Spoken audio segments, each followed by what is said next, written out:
महाराष्ट्र के पुणे में जो hit end run की घटना हुई वह बेहद ही दर्दनाक है। जिस पब में आरोपी ने शराब का सेवन किया था उस पर कार्रवाई की गई है। दोनों पब का लाइसेंस रद्द करने का आदेश जारी किया गया है। देर रात तक चलने वाले पब और बार पर कार्रवाई करने के लिए मुहिम चलाई गई है। पेश है हमारे संवाददाता की यह खास रिपोर्ट। जो दुर्दैवी अपघात पुण्यामध्ये घडला आणि नशेमध्ये असणाऱ्या अल्पवयीन मुलाकडनं तो घडलेला आहे।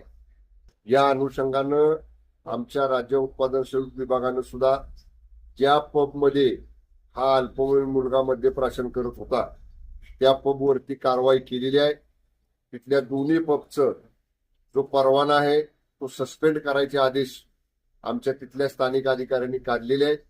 आणि एवढंच नाही तर या पार्श्वभूमीवरती पब असतील, बार असतील, उशिरापर्यंत चालणारे मद्य पेय देणारे हॉटेल्स असतील, या सगळ्यांच्यासाठी एक धडक मोहीम तपासणीची आमच्या राज्य उत्पादन शुल्क विभागाकडून संपूर्ण राज्यामध्ये राबवली जाणार आहे।